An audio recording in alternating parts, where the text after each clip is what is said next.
Okay. History of epilepsy surgery with some emphasis on French contributions. This is a talk I gave in French at the Salpêtrière in Paris in December 2024 at the kind invitation of Professor Yves Agid. Here is an English adaptation of that talk. I want to thank colleagues and friends who have helped me with the documents, information, papers, etc. about this topic, and they are listed here. So, surgical treatment for epilepsy. In 2022, in this paper, it is said that epilepsy remains drug resistant in up to 40% of patients, but epilepsy surgery remains underutilized. And in a recent talk in August 2024 at the think tank by Dr. Gatan Sadi in Mount Sinai, you can see here the patient with the refractory epilepsy, how many referred for epilepsy centers, and how many undergoing epilepsy surgery. So it is also extremely underutilized in the United States. So here are some landmarks of the history of epilepsy surgery. It has a very long history, about 7,000 years of history. What is in red is contributions from different countries in the world, and in green the French contributions, or contributions from France. And here are a summary, so to speak, of some of the pioneers in epilepsy surgery from antiquity to until today. The surgical procedure for epilepsy have been either curative or palliative. And the list is here with the trepanation, lesionectomy, cortisectomy, lobectomy, resections, hemispherectomy or hemispherotomy, callosotomy, selective amygdalo-hippocampectomy, subpial transections, and ablative stereotaxis using radiofrequency, gamma knife, focus ultrasound, or laser interstitial thermotherapy, DBS, of course, and then vagus nerve stimulation. We will go through these along the talk. What has guided surgery for epilepsy through the ages? Well, it's observation to start with. And as Charcot said, look or watch more, still watch, and that's how you will be able to see. So people were watching, and from the antiquity to the 19th century it was observations, that means semiology, study of the signs, and interpretation. And then it's semiology, anatomy, physiology. 20th century same with EEG, and today it is semiology, of course, EEG, recording, and imaging. So in the antiquity it was called the falling disease, and then the sacred disease. And in this paper about a cuneiform text from the Babylonian treatise on epilepsy, the translation says fall, fit, and seizure. And it describes feature of generalized seizures, gelastic seizures, nocturnal epilepsy, chronic epilepsy, and post-ictal states are described. These were observations. Trepanation has been very common in antiquity, and it was mostly so-called spiritual reasons, pain, melancholia, or to release demons. And release demons was something that was done for people with epileptic seizures. Hippocrates stated that there is nothing sacred in the sacred disease. Its localization is in the brain, and its cause is an excess of phlegma. So he recommended trepanation. Galenos of Pergamon, same thing, trepanation, but in his case it was to release the phlegma, and he has also his own instruments for craniotomy or trepanation. It continued through the Middle Ages. Here is an example from Turkey. Down to the left is Avicenna performing barhole trepanation. In the Latin countries, it says here epilepticus curabitur, which means an epileptic will be treated like this.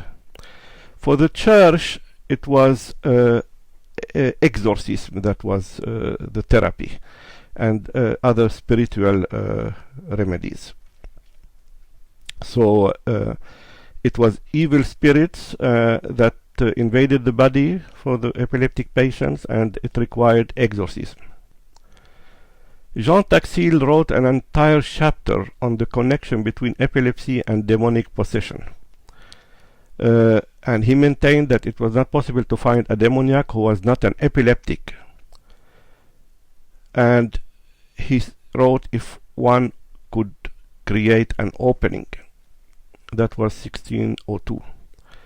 Ambroise Paré, the famous physician of the 16th century, had his own trepanation kit, as shown here. Rivière Lazare, who was a physician of the king in the 16th century or 17th century, wrote in his treatise, if all means fail, the last remedy is to open the forepart of the skull with a trepan at a distance from the sutures. And the surgery was advocated as soon as possible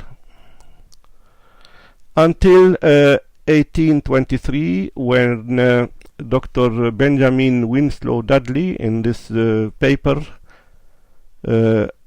he recommended the opening of the dura, not only trepanation. And we arrived to the 19th century, to Huggins Jackson, who is considered the father of epilepsy.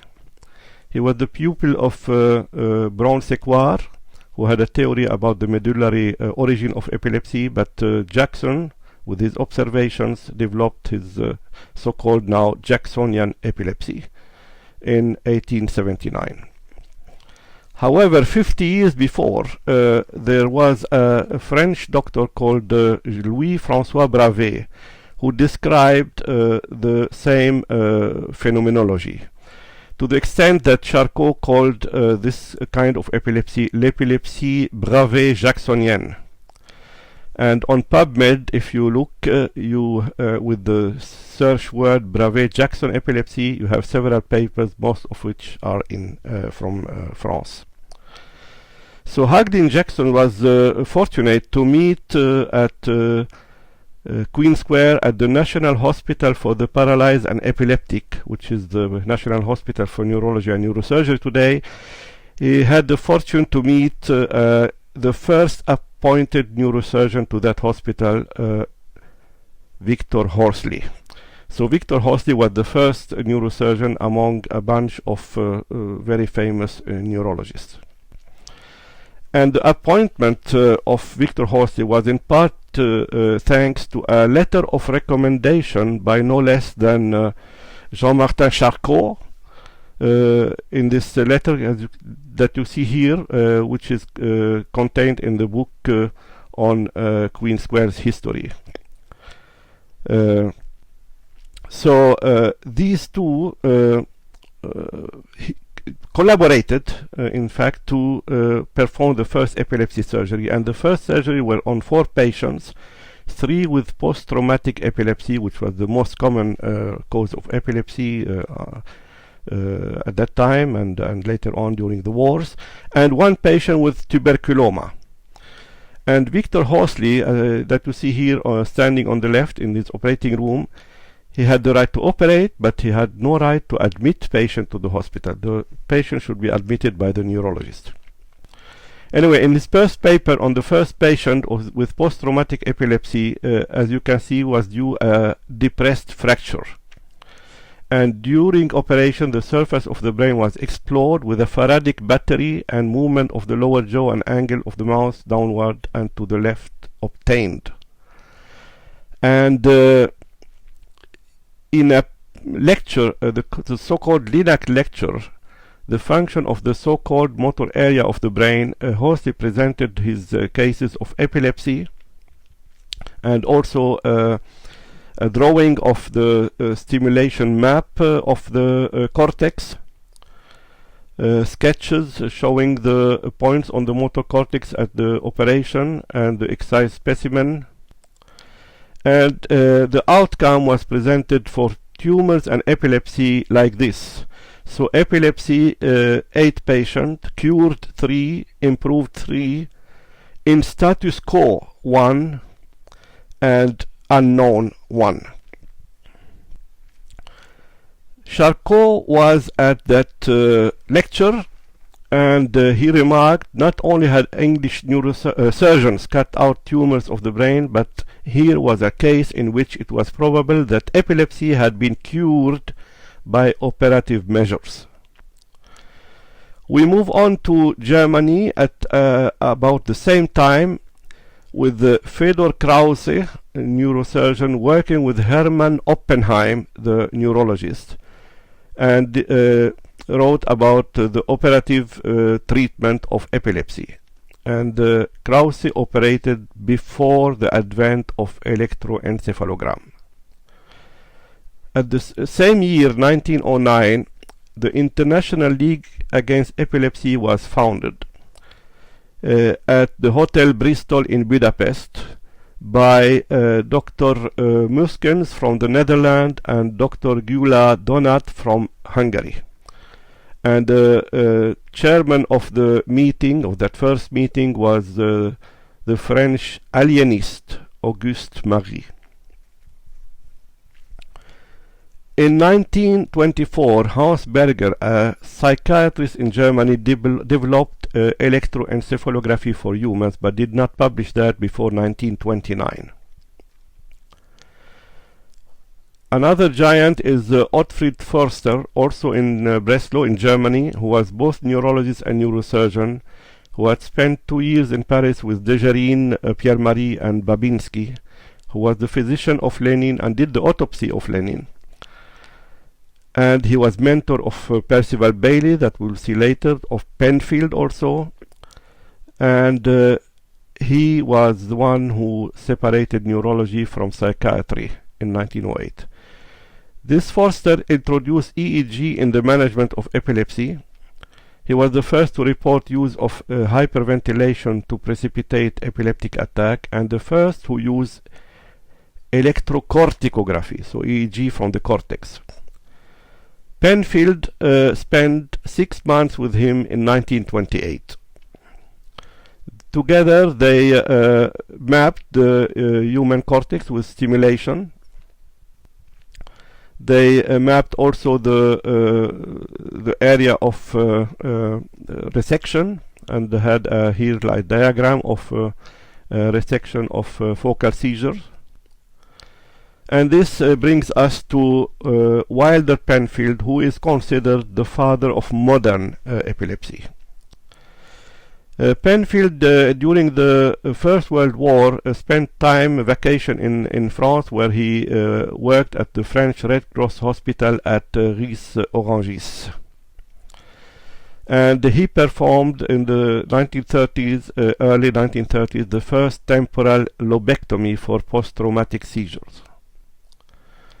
There was a theory that they developed in Canada that incisional sclerosis and temporal lobe seizures were produced by hippocampal herniation at birth.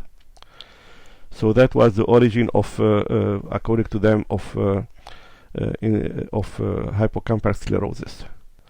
Now, this hippocampal sclerosis was described by Boucher in the 19th century, in the mid-19th century, in this paper called Induration des cornes d'Amont, that's Amon's horns induration, which is hippocampal sclerosis. but they did not consider the etiologic role of this sclerosis in some forms of epilepsy. Anyway, Penfield founded the famous Montreal Neurological Institute with Jasper and then Rasmussen and Feindl. And Penfield here insisted in his memoir, With No Man Alone, which means that this surgery for epilepsy was not only the work of one neurosurgeon, and testifying to this is his lifelong collaboration with the famous neurologist and neurophysiologist Herbert Jasper. We see here on this slide Herbert Jasper in the operating room with Penfield and other assistants. And in 1950 he published The Surgical Therapy of Temporal Lobe Seizures and stated that this is a most encouraging field of therapy for epilepsy, so temporal lobe surgery. Herbert Sylvanus, who is a consultant neurosurgeon in Umeå, who was one of my mentors and who introduced modern epilepsy surgery in Sweden, was a long-time fellow at the Montreal Neurological Institute with Rasmussen, and he evaluated the insular ablations in the surgical treatment of temporal epilepsy and concluded, after reviewing many patients operated, that the presence of insular epileptiform abnormality in the post-excision cortical EEG does not necessarily represent an indication for removal of insular cortex. The anterior lobe resection was taken by Percival Bailey together with neurologist Gibbs in this paper, Surgical Treatment of Psychomotor Epilepsy. And in the UK, New Zealander neurosurgeon who worked at Guy's Hospital, Murray Alexander, he popularized the en bloc temporal lobectomy. However, in Brazil, Paulo Niemeyer Soares was the first to publish in 1958 the selective amygdalohippocampectomy by transventricular access for the treatment of temporal lobe epilepsy. This operation was popularized with microsurgery by Wieser and Yassagil many years later. The debate concerning the best surgery on temporal lobe is still going on. Should it be en bloc, medial part, temporal part, selective amygdalohippocampectomy? Should the insula be included in the resection? And what is the role of the SEEG in the decision? Johannes Schramm from Bonn went through the literature and reviewed whether temporal lobe epilepsy would require only the temporal lobe resection or a selective amygdalohippocampectomy, and showed that the outcome was in general similar between these two methods. Another review of the same topic showed also that there was no significant difference on seizure freedom between anterior temporal lobe resection and selective amygdalohippocampectomy. Now we go to William Wagener, who introduced in 1940 callosotomy, and this was the serendipity observation in a patient who had epilepsy where the attack ceased when the patient had a hemorrhage in the corpus callosum.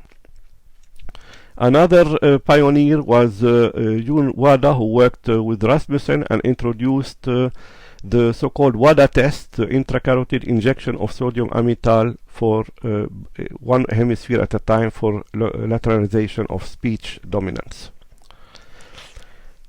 We come now to hemispherectomy that was done actually by Walter Dandy in the 20s for glioma, for infiltrative tumors.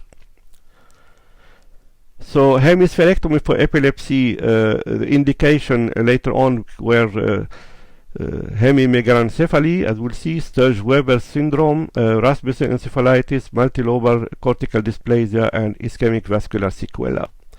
And the first to do it for epilepsy was Kenneth Mackenzie in 1936. He did it in a 16-year-old patient with severe post-traumatic epilepsy and left paralysis.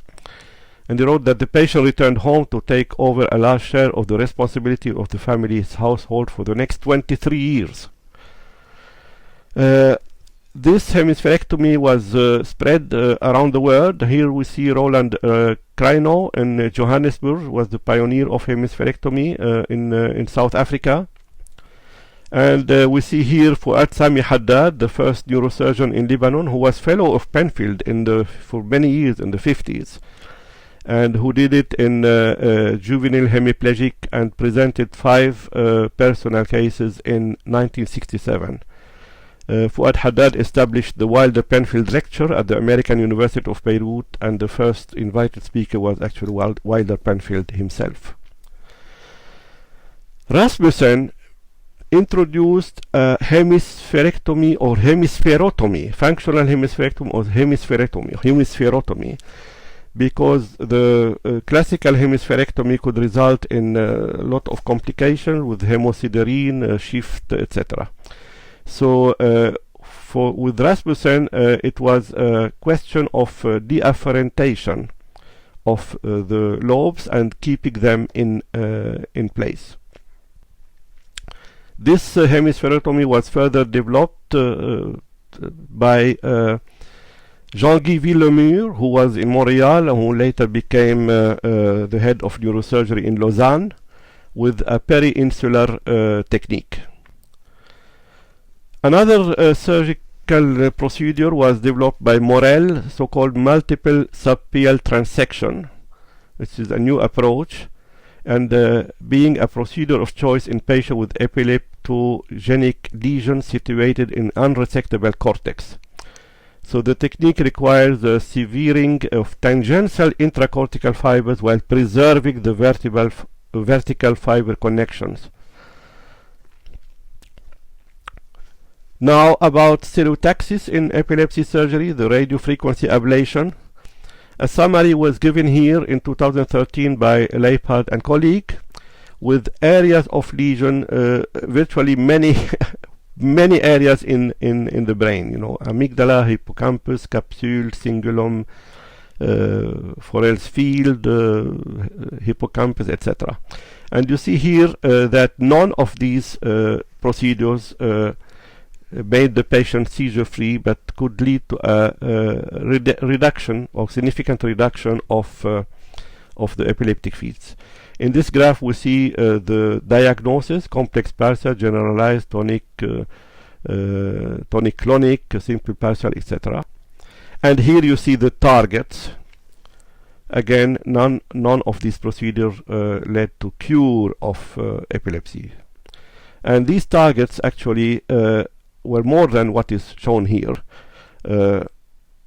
And the same with deep brain stimulation for epilepsy, which in this review paper showed the targets for which is more or less the same as the targets for lesions. So the centromedial nucleus, anterior thalamus, etc. And in my review in 2021 of the literature, I showed that there was 19 DBS published targets for epilepsy. And the most common used then and today are the anterior nucleus of the thalamus and the centre médian. And the anterior nucleus of the thalamus, DBS, was actually inaugurated by no less than Irving Cooper in 1980 in this paper. While the centre médian DBS was pioneered by Velasco from Mexico, and showing in this paper, for example, that Lennox-Gastaut syndrome was the best indication for DBS in the centre médian.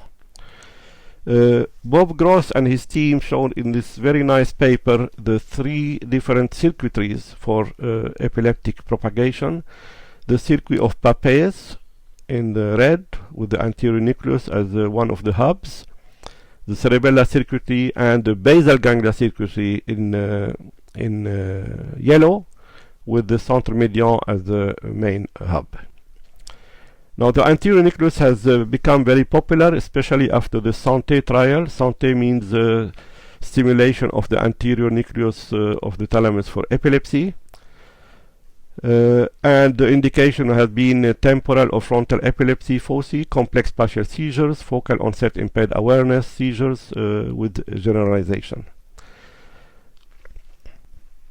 One of the best doctors for epilepsy and especially for the anterior nucleus is Andrei Sitnikov from Russia, who not only published about DBS in the anterior nucleus, but also about stereotactic radiofrequency lesions, as you can see here, which are in a way even better than DBS in that nucleus for epilepsy.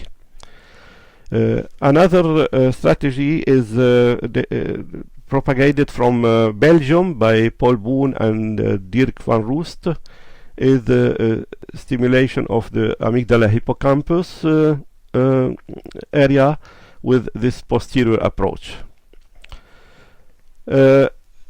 Technological development led to so-called responsive closed loop, whereby electrode can sense the alteration in the EEG and deliver on demand, so to speak, stimulation before the seizure occurs or just at the beginning of the seizure.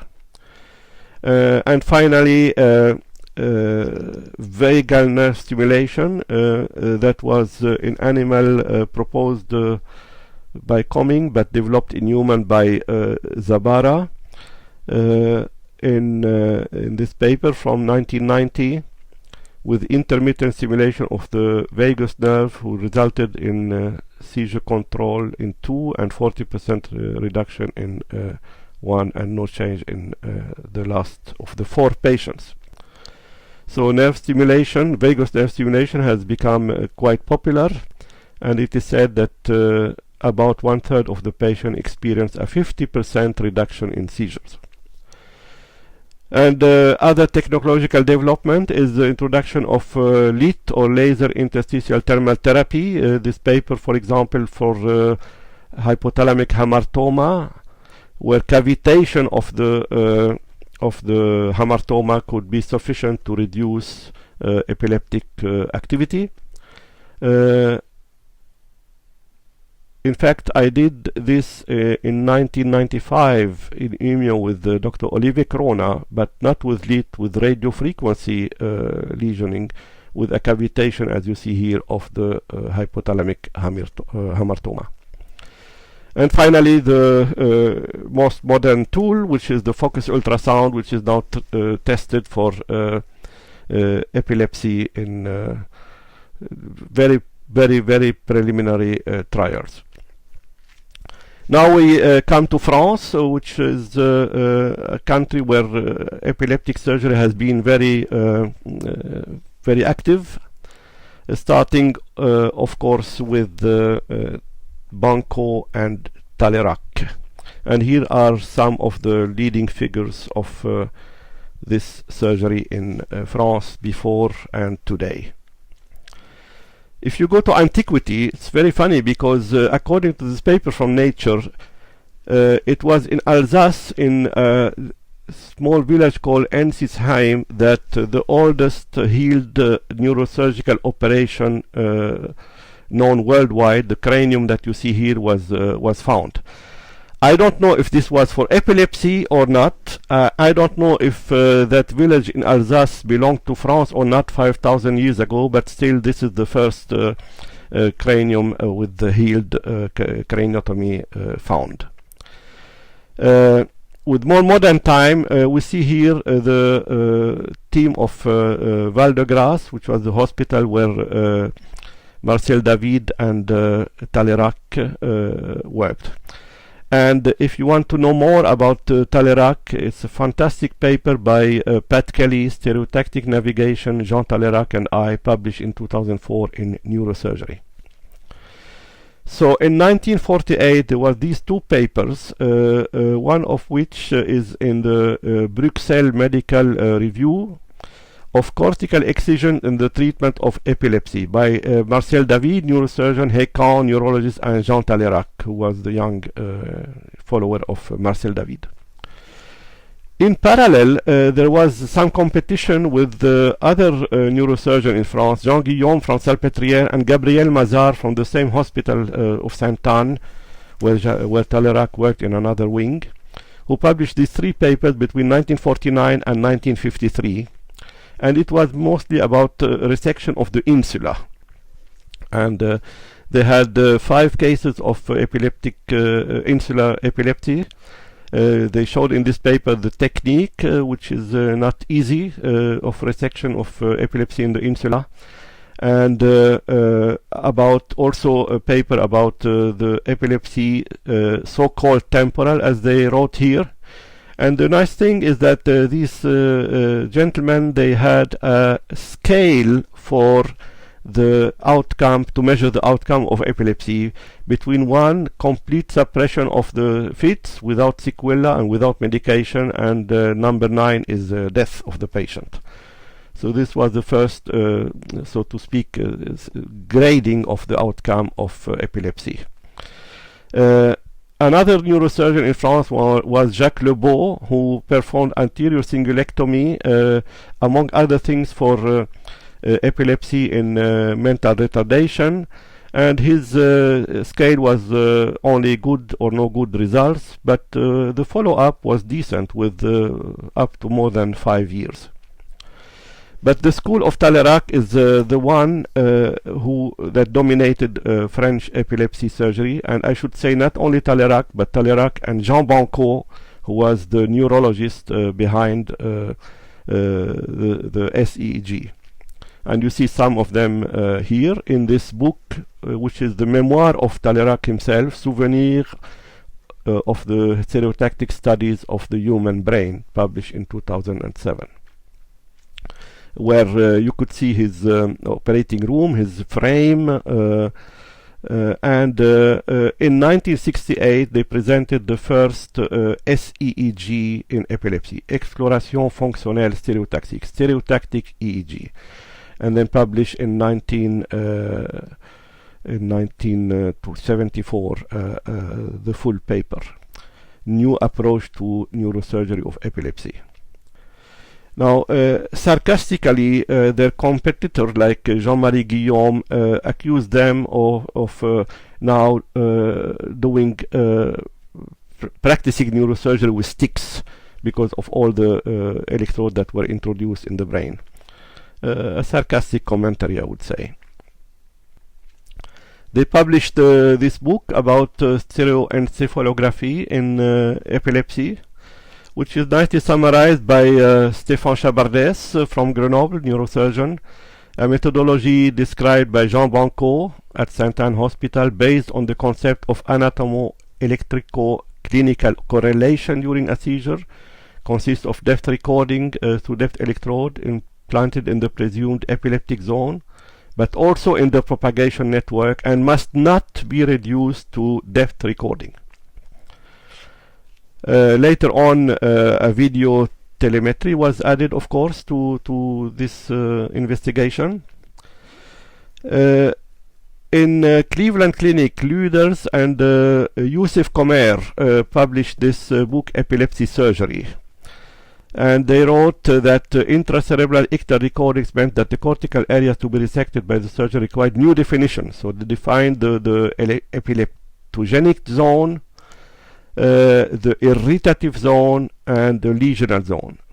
And according to them, Talleyrand and Banco demonstrated that the lesional and irritative zones had a variable topography relationship with the epileptogenic zone. Interestingly, SEG was never popular for a long time, only restricted to some center in France until the second millennium, starting 2008, where there is a huge increase of publication on SEEG on PubMed. And in the United States, it was pioneered by, this surge was pioneered by the Cleveland Clinic, that described in this paper the first 100 SEEG cases. and wrote that although formal volumetric studies were not performed, it is our impression that the SEEG-guided resection were consistently limited and smaller when comparing the current series with our historical subdural-guided resections. The temporal cortex is remained very important and was also proven to be with the SEEG, and advocating its removal in temporal lobe epilepsy. This paper by Chavardes, who also was a fellow at the Cleveland Clinic, where Issam Awad started epilepsy surgery there, and showed in this paper anteromedial temporal lobectomy for epilepsy. Chavardes in Grenoble continued to investigate the insula in epilepsy, also thanks to SEG, with a semiology of the insular lobe seizures. Marc Sindou in Lyon used also SEG to guide radiofrequency coagulation of various epileptic foci, as you see here in insula, in the amygdala hippocampus complex. When it comes to hemispherectomy, one of the first was Philippe Coub in Montpellier. He is most known for pioneer in DBS for dystonia, but he did a lot epilepsy surgery in children. He's a pediatric neurosurgeon, and he showed in this paper in 1997 early hemispherectomy in a case of hemimegalencephaly. And he proposed that the earlier the operation is carried out and seizure control, the better the social integration and intellectual development of the patient.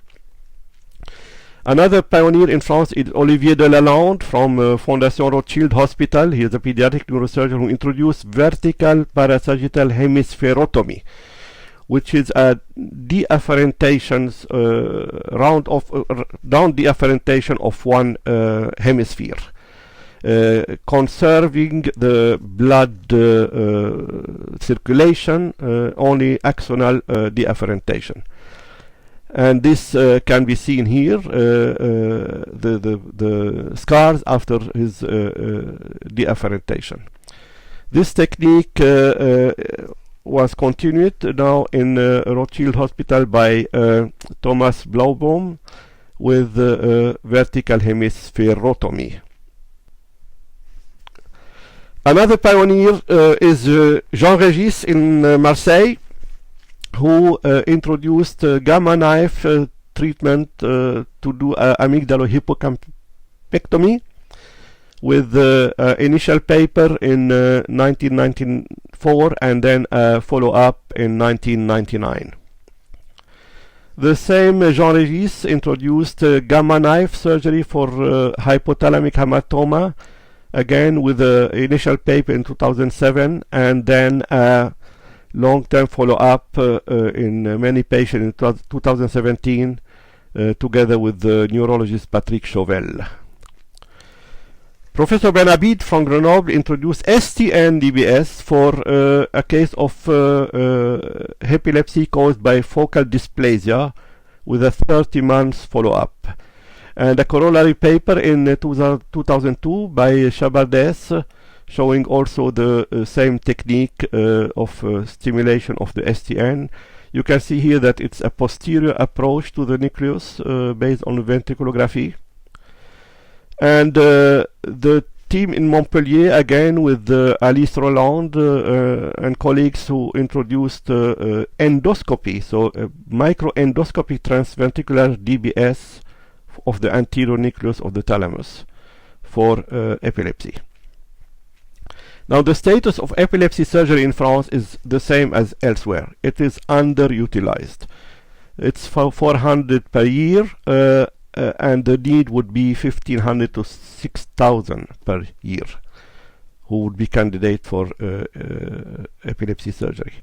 And you see here the localizations, mainly of course temporal in adults and more varied in children. Here are the pathologies in adults, which is mainly hippocampal sclerosis, and in children, which can be tumor or malformation, sclerosis, vascular, etc.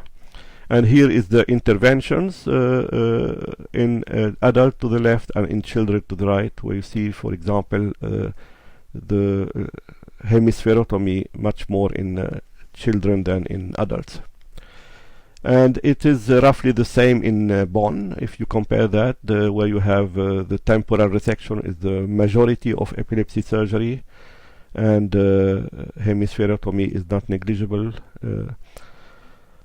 So we come now finally to imaging, which is the fantastic tool for epilepsy surgery, much appreciated, because now, as in other pathologies of the brain, you can see the pathology. You can see, for example, multiple cavernous cavernoma here. You can see dysplasias, hippocampal sclerosis, cortical dysplasia, ganglioglioma, dysembryoplastic neuroepithelial tumors. So you see what you need to remove or operate, and that can be the reason for the epilepsy. Then the PET, the SPECT, and the MEG, even more important for the localization, the diagnosis, the metabolism, the circulation in the epileptic areas. I finish with the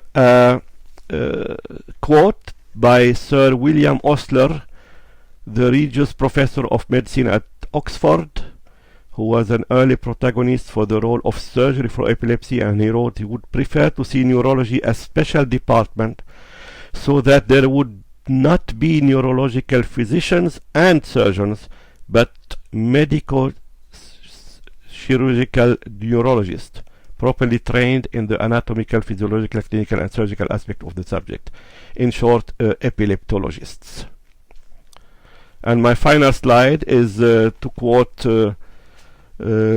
my famous compatriots, Comer from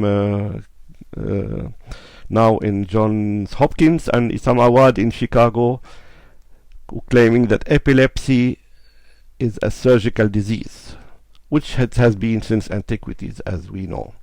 And the quote by Theodor Rasmussen, that to not have a brain is better than to have an epileptic brain. Thank you.